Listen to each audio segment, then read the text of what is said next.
Welcome to Speak as One. I'm Julie Coriath. Today I'm honored to have my good friend here with us, Mr. Lynn SHERMAN. Hi, Lynn. Hi, Julie. It's really good to have you. Good to be here. Thank you. Yeah, so, I met Lynn through a mutual friend of ours, and we connected over recovery and sobriety. Yep. And you've just remained a good friend, and you've even been so helpful not only to me, but I've introduced you to a couple of people that are going through some things, and I know I can always call on you to say, hey, can this person talk to you? And you've just always been there for them too, so I appreciate that. Thank you. Absolutely. Well, it also is an indication of how quickly folks who are in recovery or dealing with other types of mental health issues, whenever they come together, they're really getting down to what matters quickly. And it forges friendships that can be of short duration but really deep. Right. Thank you for inviting me. I'm really happy to be here. Part of this is I would love to hear more about the way you were raised and just kind of understand the point of these videos is to understand more about people and who they are and where maybe some of these addictions can arise from. People have different views on them. Some people think that you're born with it. Some people don't. I'm indifferent. I just like to be curious and learn. And so I'd just love to hear more about, where you were raised and. Happy to do that. Very happy to do that, actually. I'm one of those very fortunate individuals who had not relatively, but I had an idyllic childhood. Raised by two very loving parents. I have a younger sister, very, very close family.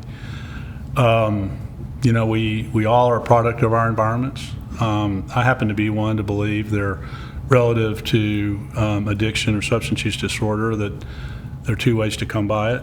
I think there are folks who are line crossers who use or drink to the point where they cross a line they can't ever come back on the other side of, irrespective of any trauma or anything in their life. And I do believe there are others who are constitutionally wired for it from the very beginning. I see evidence of it in my life both ways. I'm probably both, which hopefully will be manifested in my story. But in terms of the environment that I grew up in, it truly was idyllic. I had, if the one thing that I'd say is that I grew up as a child of privilege, but not financial privilege. I grew up as a child of reputational privilege. My parents, my father was elected to the Texas legislature at 35 years old, served in the Texas Senate, had leadership positions from the very beginning. Was president or chair about everything that he ever did. Was a college president, was dean of the LBJ School of Public Affairs here at UT for the longest. He's the longest serving dean of that college institution. He served on. He's currently the interim chair of the Truman Foundation. I mean, a little guy from Phillips, Texas. Has done some pretty remarkable things, and everybody in the town of Amarillo, Texas, where I grew up, the Texas Panhandle. Knew my folks. My mother is, similarly distinguished in her own way, and there's a burden with that. It's hard to talk about because it kind of sounds, privileged, and it is. But I had most of my life was trying to chase a resume, quite frankly. Tried to leave. Exactly. I tried to approach it with the grace of my mother. I can't say that I was necessarily real adept at that, because that's part of what she exhibited was grace in about all instances. But and I put together a pretty good little resume, but it didn't really make me happy. Yeah. And I hit about 35 years old. Happened to be the time when my father had been elected to the state senate when he was 35. And I started really wondering whether I measured up. Yeah, it sounds like you really look up to both of your parents. And it also sounds like you're driven, because you look up to your father so much, that you wanted to kind of be like him. Am I saying that correctly? Or at least Yes. Did it have more to do with the fact that you looked up to him, or was it more of a competitive spirit? But either way, it sounds like you're driven. Very, very, very, very astute question. My answer is, it did drive me, but it wasn't necessarily to be competitive. It was just simply the way that I thought things should be. Is that, if you if you're given opportunities, you go out and seize them, and you seize them in the most significant way in terms of position as possible. And I was driven by that for a long period of time, until I got in recovery. Yeah. Or until as I started spiraling to get into recovery. Because what I really realized is that a lot of the public-facing work that my father did in positions that he held, I really wasn't interested in doing what was necessary to go be in those positions. When I really boiled it down, I had no interest in running for public office. I see. And that's what I always thought that I was set up for. Yeah. And so part of my story is trying to struggle through that. Right. So when did your parents, did they drink? Were they? Interesting. No, they grew up Southern Baptist. Okay. They were teetotalers until much later in life. Okay. So you didn't grow up around alcohol? No. In fact, I mentioned my father served in the legislature, and Texas Monthly even think they referenced him as a Boy Scout and a teetotaler. Whenever they wrote about him.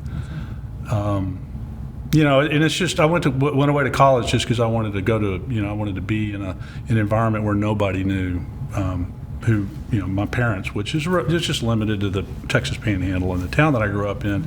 But I really did feel that I needed to go out and do something on my own, and but I came home and I got right back in that same environment. But I have to say, I benefited greatly from all that. As we turn to talk about my alcoholism and substance use disorder and recovery, more importantly, I will tell you, it has given me an opportunity to really reevaluate all that and to see the blessings of it, but not necessarily embrace what I falsely thought was the example of it, if that makes any sense. Yeah, that does make sense. And I'm really benefited by that. And if I can kind of turn to that part of it, what really was, it is wonderful.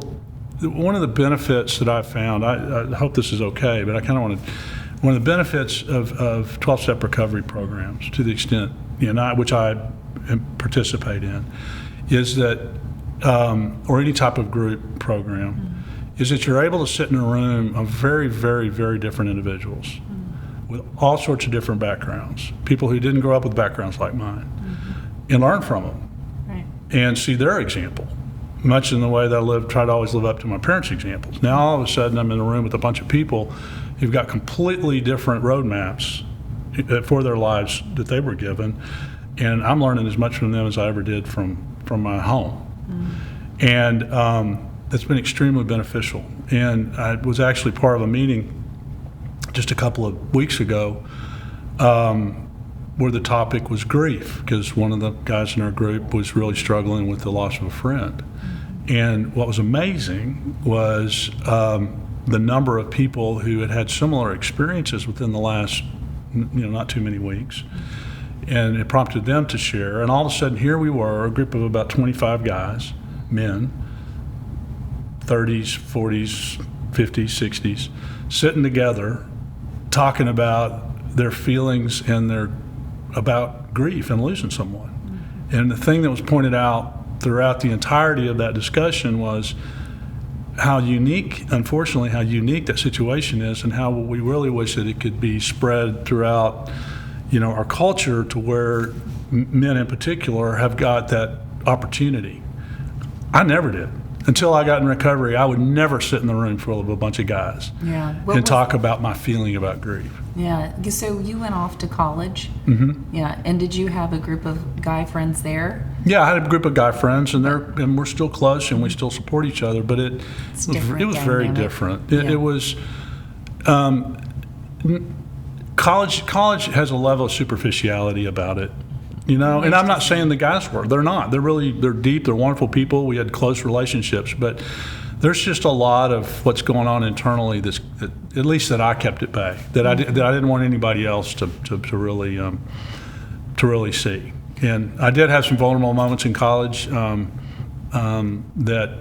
you know, where I got real emotional, and I felt I can still feel the guilt and the embarrassment arise inside of me, as I felt in that moment in college, about how I felt that I was being treated by another friend, and I just didn't know how to emotionally handle it, and I broke down, and I'm like, oh my God, this isn't how I should react. And I still can evoke the feeling of that experience today.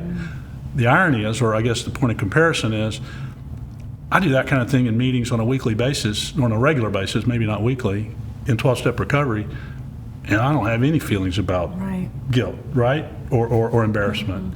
But yet I still feel, when I evoke those experiences in college, you know, I still feel that level of embarrassment. Yeah. Totally different culture or environment. Well, and you're still so young and your brain's not fully developed. And yeah, you're trying to figure it all out. Right. When did you start drinking? Well, I guess I had my first drinks at 14 and 15, but it stopped. My best friend and I, when we were in high school, at least through our junior year and into much of our senior year, as I recall, literally decided we weren't going to drink at all. So we would show up. We would go to the Canadian River for parties on the weekends, and Coca-Cola made this drink called Rondo Cola. It was a citrus cola, and we would pack our cooler full of Rondo Colas, and we thought we were so cool because everybody else was drinking and we weren't. But that ended at the end of my senior year, and you know, of course, I drank through college, and I drank heavily. I mean, I was one who, alcohol for me fueled me, and like certain drugs like cocaine did for folks, who kept them up all night long. And as soon as I started drinking, I wanted to see the sunrise. Yeah, it was like that for me. It drove me, it fueled me. It seems like you're naturally an outgoing person. But that's how I know you. Right. And I've only known you as a sober man. Did a part of alcohol bring out that personality? Because, you know, I hear a lot of times people, when they start drinking, they're like, oh, I was kind of a little more quiet or a little bit more of an introvert, and then I had that first drink and it was like, oh, here's my personality, my real personality. Did it do that for you? Or? Yeah. First of all, my real personality, I am most definitely an extroverted introvert. Okay. And if you understand the consequences of that, it is complete complexity. Because my preferred state is sitting by myself, or you know, just here at home doing this, right? But I do enjoy people, and there's something about that I do find exciting. But my preferred state is my introverted state. But I am extroverted, and so to answer your question, I will do it by telling you related some feedback from a friend of mine in college who we've been together several times throughout my recovery, and she made the point that she said, you know, when we were in college, you certainly had to screw loose. You know, you'd get to the point where, you know, screw loose was not exactly, I can't remember the terminology that was used, but it was just, I'd get to a point where I would just be off the charts in terms of my extrovertedness was on overdrive. Mm-hmm. Hopefully I don't exhibit that anymore because it really is uncomfortable. But it was, you're right. I mean, whenever I started drinking, it took me to places in terms of extroversion that, you know, I wouldn't have done had I not been loaded. Well, so I had somebody tell me, they said, you know, you should be thankful for your alcoholism. And I'm like, really? Like, well, I don't know if I'm thankful for it, you know. And he said, well, you were always chasing that high.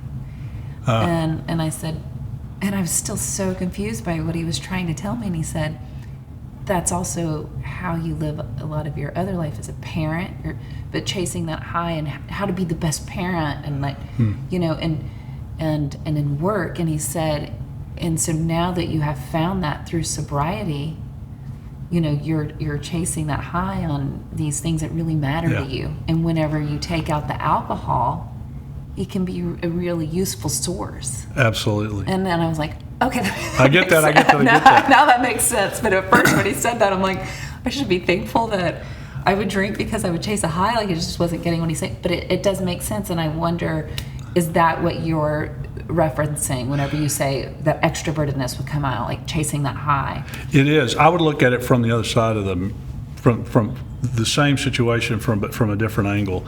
What I was trying to do was to get away from all that feeling of discomfort that I had inside of me. I mean, I basically, there's a term you often hear, the F-its, or and where I could, when I would start drinking, it would just screw it. I don't have to be anybody. I don't have to do anything. I just get to go have fun, and that is kind of how I viewed it. I mean, I don't have to put on airs. Well, ended up doing so, right? And so, but when I got sober, what it really allowed me to do was for me to get in touch with me. I had to. That's one of the. I'm telling you that. Whether anybody embraces 12-step programs over a long haul, I'm telling you, doing that step work early on for me was truly life-changing.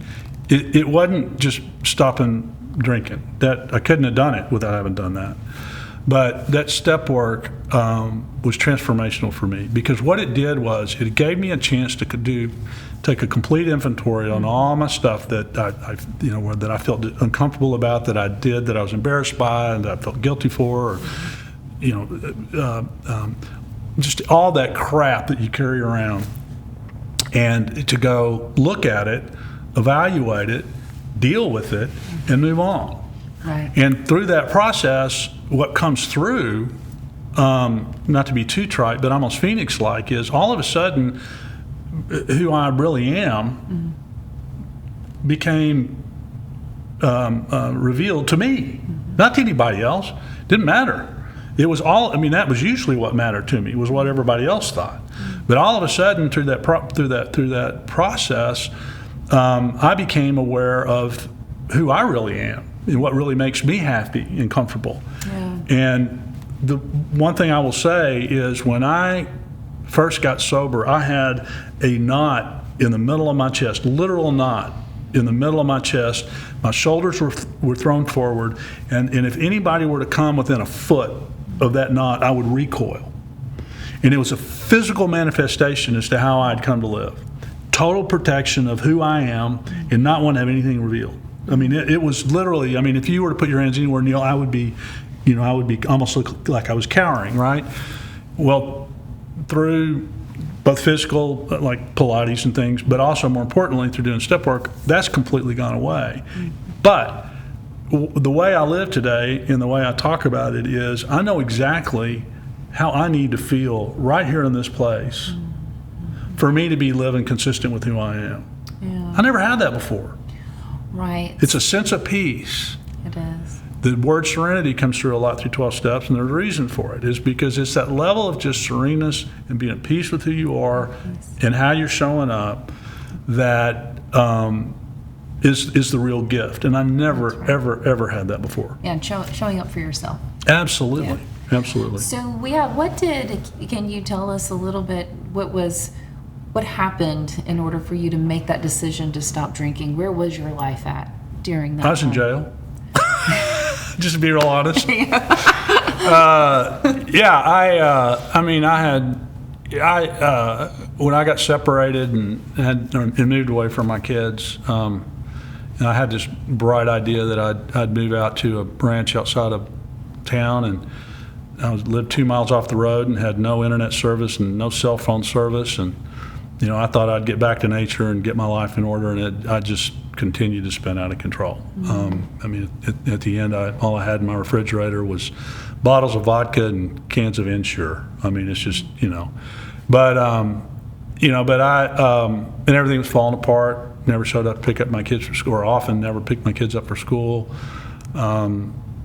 Just everything just falling by the wayside. And I will say that I was fortunate. I'm one who embraces the fact that I, have a past, and I'm an alcoholic. I mean, it's the reality of that is allowed me to become who I am today, which is I would never trade for the world. But I had two DWIs back to back within months of each other, and When I was in jail the second time, the way I tell the story is that I had, they give you those little those rubber slippers to put on, and I had 2 right ones for 2 right feet, and I literally for 14 hours wearing those 2 right slippers did circles around my cell for 14 hours, literally walking just like a cat over and over and over and over and over again, constantly, knowing that the jig was up, knowing I had to change, and it was done.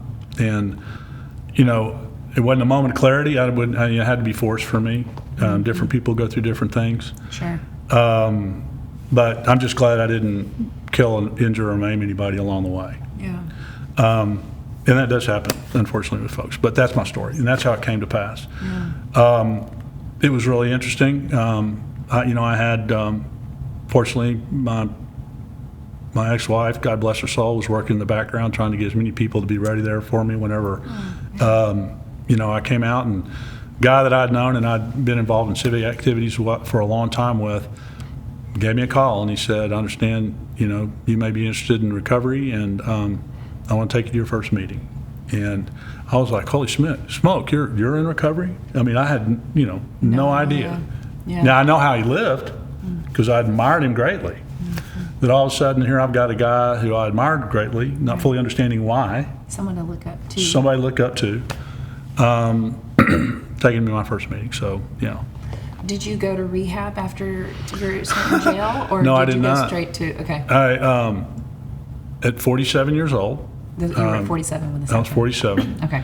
At 47 years old with 4 kids, successful career, I moved home with mommy and daddy. I moved home to my parents' house, and I lived with them for 14 months. My dad would drive me to, I'd lost my license, and my father would drive me to meetings. My mother was having early onset Alzheimer's at the time, so God bless my father's soul. I mean, he was tending to both of us. And all I did was go to 12-step meetings and get totally immersed in 12-step programs. Even started, and the guy who took me to my first meeting, we had done civic work together, and he encouraged me to get involved with the Center for Students in Recovery at the University of Texas. 2 things he said. One was that I would hear more wisdom in the room of those young people than I would in other meetings, which is 100% true.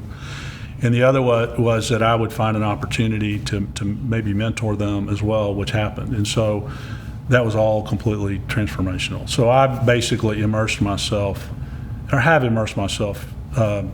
in recovery for the last, if I am able to string it along about 2 more weeks of 24-hour days, I'll have 12 years. And that base was a real strong element of it. But so no, I did not go to rehab, but I lived in a cocoon and was completely protected from the outside world for 14 months. Yeah. At that point, was your ex-wife still being supportive, and did you still have communication with your children? Yes, to a degree. Meaning it's the communication part. I think our divorce was difficult, messy, acrimonious. It took us a while. Our 2 families, our extended family, she and her partner, me and my partner, all of our kids together. I mean, we get along righteously today. It's phenomenal. But it wasn't that way at the time. And I think, to her credit, she was supportive without completely getting involved because it was pretty explosive for a period. My kids, I had some amends to make there, and so they certainly were supportive. They had called my alcoholism a hell of a lot sooner than I had, so it was no surprise to them. But it took a while to finally get us to a point where we were having regular connections again, and ones that they really believed were going to be lasting, and that things weren't going to revert to how they had been before. It just shows, I feel like so many people, and because I went to AA as well and did the 12-step program, and every story that I hear, and maybe just a couple, but most of them, kids are resilient and they want their parents back. Oh, 100%. And they come back with loving arms. It may take a little time, but when they see that the work is being done, they love their parents. So I love that, that happened for you too. Well, and I'll take it a step further in our family because,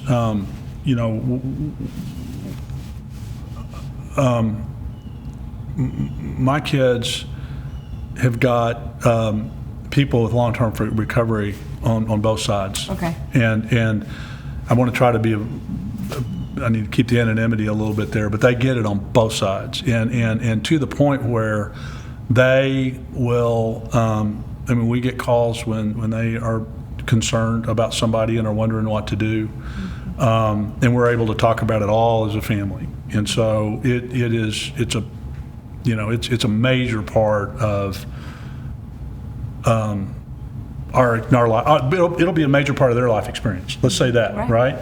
Yeah. And I'm really happy about that. Now they're proceeding with their lives as they proceed with their lives right now. I don't think there's any reason for concern, but they certainly know what recovery is all about, and that's a gift as well. It is a gift. It absolutely is a gift. What one of the things I know that we've talked about in the past, I think it's so important for our audience, is men being able to express their feelings, which is something that you were sharing earlier, that you had this group of men the other day and y'all were talking about grief and there's emotions around that. I sense that sometimes as a man, and I don't know because I'm not one, but from what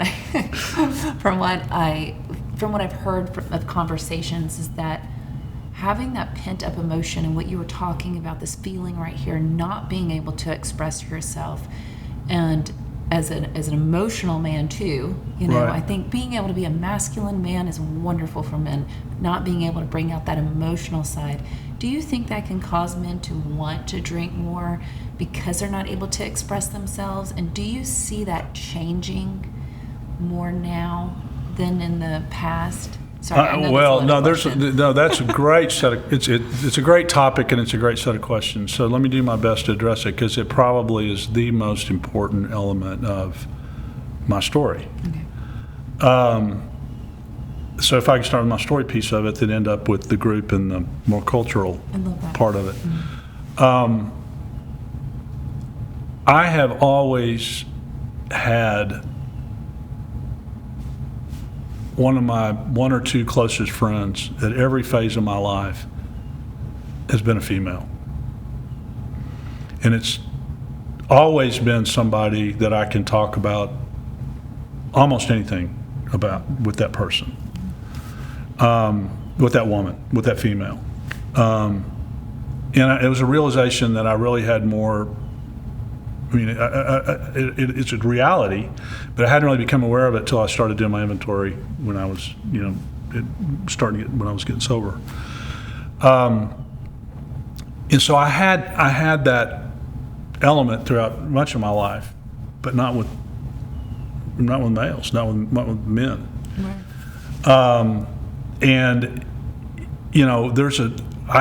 There's a sensitivity in me that I didn't see reflected. I love team sports. I wish I could have just gone home after we got through working out or playing a game. I hated the locker room. I absolutely hated the locker room. I hated all the chest bumping. I hated all the lies. And it's not anybody was bad. It's just there was just such a thing going on in there that it was just all about testosterone and ego and a bunch of crap, and it wasn't about what anybody's going home to, what anybody's really dealing with, right? It was just all this superficiality, and then I got to college, and I'm still dealing with that same thing again. Not because of the friend group that I had. It's just there's just a level of unrealness about all that. I mean, everything's taken care of. Got a roof over your head. You're not having to. I don't know. It's just, and so, yeah. I always struggled with, the other thing too is I always had a thing for the little guy. So and people that were being preyed upon or being bullied or whatever, and I got myself in trouble as a result, trying to stick up for them and bowing up because I had this real aversion to. Testosterone fueled bullies. I mean, so it's been, but as a result of that, I didn't know how to really live in that world. Yeah. Are you with me? That makes sense. Absolutely. And a lot of the way business, politics, and I would say it hasn't changed, is my shorthand. It's going all the way to the end.